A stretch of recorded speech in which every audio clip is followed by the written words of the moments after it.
अगर आप में हिम्मत है तो इस रहस्य को जानने के लिए इस वीडियो को पूरा देखें और ध्यान रखें, कुछ रहस्य हमेशा के लिए दफन रहने चाहिए। तो चलो कहानी की शुरुआत करते हैं। कहानी का नाम है पहाड़ वाला पुराना मंदिर। एक रहस्यमय और डरावनी कहानी। शीतल पहाड़ियों के बीच घने जंगलों के साए में एक पुराना और सुनसान मंदिर खड़ा था। कहते हैं कि यह मंदिर सदियों पुराना है और अब इसकी दीवारों पर समय की परतें जम चुकी थी। गांव के बुजुर्गों का मानना था कि इस मंदिर के अंदर कुछ ऐसा है जो रात के अंधेरे में जागता है, इसीलिए कोई भी सूरज ढलने के बाद उस मंदिर की ओर नहीं जाता था। लेकिन युगल और उसकी दोस्तों की टोली को रहस्यों से खेलने का शौक था। उन्होंने गांव वालों की कहानियों को मजाक समझा और एक रात मंदिर की सच्चाई जानने के लिए निकल पड़े। युगल के साथ 4 दोस्त थे, संजय, ऋतु, मोहित और नंदिनी। वे उत्साहित थे, लेकिन जंगल की घनी छाव और हवा में रहस्यमय सन्नाटा उन्हें अंदर ही अंदर डरा रहा था। मंदिर पहुंचने पर उन्होंने देखा कि उसकी हालत और भी ज्यादा खौफनाक थी। दरवाजे पर जंग लगे ताले के निशान थे, जैसे किसी ने उसे सालों पहले बंद किया हो। जैसे ही उन्होंने दरवाजा खोला, एक ठंडी हवा का झोंका आया और एक अजीब सी आवाज सुनाई दी, मानो कोई भीतर फुसफुसा रहा हो।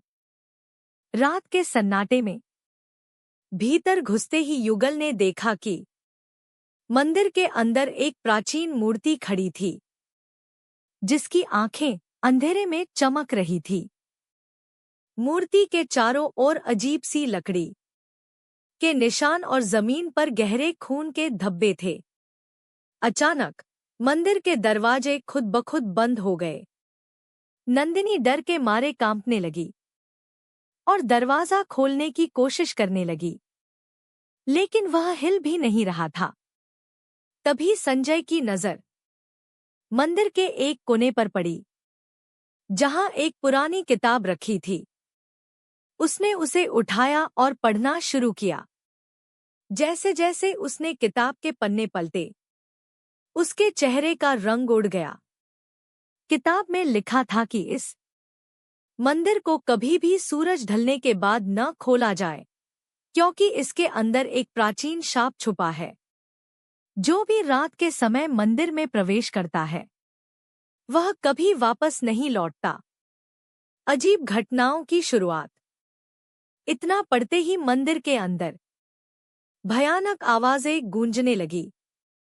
मंदिर की दीवारों पर अचानक आकृतियां उभरने लगी, मानो कोई पुरानी आत्माएं वहां मौजूद हों। सभी दोस्त अब घबराए हुए थे, लेकिन सबसे अजीब बात यह थी कि मूर्ति की आंखें लगातार चमकती जा रही थी और मूर्ति के चेहरे पर एक शैतानी मुस्कान उभर आई थी। ऋतु ने देखा कि मंदिर के एक कोने से कुछ काले साए उनकी ओर बढ़ रहे थे। उन सायों के साथ मंदिर की दीवारें तेजी से हिलने लगी, मानो वह सब कुछ निगलने के लिए तैयार हो। मोहित भागने की कोशिश में गिर पड़ा और अचानक साए उसकी ओर बढ़े और उसे घसीटते हुए मंदिर की दीवार में समा गए। सब चिल्ला उठे, पर किसी की आवाज बाहर नहीं जा रही थी। युगल ने अचानक कुछ महसूस किया।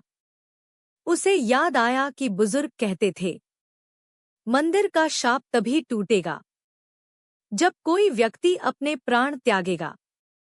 तभी संजय बोला, यहां से निकलने का एक ही रास्ता है। कोई एक को यहां हमेशा के लिए रुकना होगा। सबकी नजरें एक दूसरे से मिली। घबराहट और डर के बीच नंदिनी ने चुपचाप एक कदम आगे बढ़ाया और कहा, तुम सब जाओ, मैं रुकूंगी। जैसे ही नंदिनी ने यह कहा, मंदिर की दीवारों से निकले साए उसे घेरने लगे। उसकी आंखों में आंसू थे, पर उसने सबको इशारा किया कि वे बाहर निकल जाएं। बाकी लोग दरवाजा खोलने की कोशिश करने लगे और इस बार दरवाजा खुल गया। सभी तेजी से बाहर भागे, लेकिन जब उन्होंने पीछे मुड़कर देखा तो मंदिर की जगह सिर्फ एक खाली मैदान था, मानो वहां कभी कोई मंदिर था ही नहीं। और नंदिनी, उसका कभी कोई निशान नहीं मिला। बस गांव में अब एक नई कहानी जुड़ गई थी, उस लड़की की जिसने अपने दोस्तों की जान बचाने के लिए खुद को मंदिर के शाप को सौंप दिया। युगल और उसके दोस्तों ने किसी तरह जान बचा ली, लेकिन वे इस घटना से बुरी तरह हिल चुके थे। कुछ हफ्ते बीत गए, लेकिन नंदिनी का कोई अतापता नहीं था। गांव वाले अब उन्हें अजीब नजरों से देखने लगे थे। उनकी दबी जुबान से यह बात फैलने लगी कि मंदिर का शाप कभी खत्म नहीं हुआ था, बल्कि नंदिनी अब उस मंदिर की नई रक्षक बन गई थी। युगल हर रोज रात को बुरे सपनों में उसी मंदिर को देखता। उसे नींद में मंदिर के दरवाजे के पीछे से नंदिनी की आवाज सुनाई देती, मुझे बचाओ। वो पसीने से लथपथ उठता, लेकिन उसे पता था कि वहां दोबारा जाना मौत को बुलाना होगा। उसके दोस्त भी अब डर में जीने लगे थे।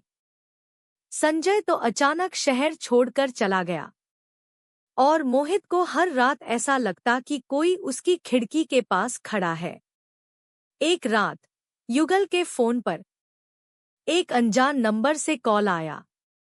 स्क्रीन पर नंबर नहीं बल्कि मंदिर लिखा था। घबराहट में उसने फोन उठाया।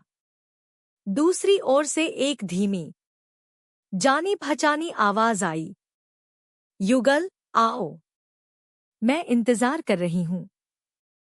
यह नंदिनी की आवाज थी, लेकिन उसमें एक अजीब सी खौफनाक ठंडक थी। युगल ने फोन तुरंत काट दिया, पर अगले ही पल उसकी खिड़की पर जोर से दस्तक हुई। वह बिस्तर से उठा और कांपते हुए खिड़की की तरफ देखा। खिड़की के बाहर वही पुराना मंदिर दिख रहा था, जो उसने पिछले महीने खुद अपनी आंखों से मिटते हुए देखा था। अब मंदिर उसकी खिड़की के बाहर पहाड़ों से भी ज्यादा करीब खड़ा था। उसकी धड़कन तेज हो गई और उसे लगा कि अब वह इस रहस्य से बच नहीं सकता। अंतिम मोड़।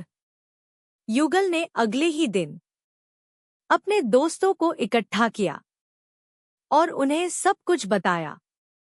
पहले तो सबने उसे पागल समझा, लेकिन जब उन्होंने भी उस रात वैसी ही अजीब आवाजें सुनी, तो उन्हें समझ में आ गया कि मंदिर ने उन्हें कभी नहीं छोड़ा। संजय ने कहा, हमें कुछ करना होगा।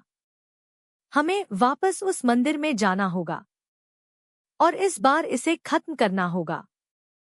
अगली रात वे सभी फिर से जंगल के उसी रास्ते पर थे, लेकिन इस बार मंदिर और भी ज्यादा खौफनाक लग रहा था, मानो वह उन्हें निगलने के लिए तैयार खड़ा हो। उन्होंने डरते डरते मंदिर के दरवाजे को धक्का दिया। अंदर अब न केवल वह पुरानी मूर्ति थी, बल्कि एक और आकृति खड़ी थी, नंदिनी। नंदिनी की आंखें अब पहले जैसी नहीं थी। वह धीरे धीरे उनकी ओर बढ़ी। उसकी चाल अजीब और अस्वाभाविक थी। तुम सबने मुझे यहां छोड़ा, उसने कहा। उसकी आवाज में दर्द और गुस्सा मिला हुआ था। अब तुम सब यहीं रहोगे, हमेशा के लिए। सहसा मंदिर की दीवारें फिर से हिलने लगी और साये उनके चारों ओर लिपटने लगे। यह आखिरी मौका था। युगल ने हिम्मत जुटाई और वह किताब उठाई जिसमें शाप का रहस्य छिपा था। उसने पन्नों को पलटते हुए आखिरी उपाय पढ़ा। शाप तब टूटेगा जब कोई व्यक्ति सच्चे दिल से उस आत्मा को माफ कर देगा जिसने मंदिर के भीतर अपना जीवन खोया। युगल ने नंदिनी की तरफ देखा और कहा, नंदिनी, मुझे माफ कर दो। मैं जानता हूं कि मैंने तुम्हें अकेला छोड़ दिया, लेकिन हम सब तुमसे बहुत प्यार करते हैं। उसकी बात सुनते ही नंदिनी की आंखों से आंसू छलकने लगे और उसका चेहरा धीरे धीरे शांत होने लगा। मंदिर की दीवारें अब स्थिर हो गईं और साये धीरे धीरे गायब होने लगे। एक पल में सब कुछ सामान्य हो गया। नंदिनी की आत्मा मुक्त हो चुकी थी। मंदिर फिर से उसी तरह गायब हो गया जैसे वह कभी था ही नहीं। कुछ रहस्य ऐसे होते हैं जिन्हें कभी खोलना नहीं चाहिए। अगर आपको यह कहानी पसंद आई हो तो चैनल को सब्सक्राइब करें और अगली बार के लिए तैयार रहें, क्योंकि अगली कहानी और भी खौफनाक होगी।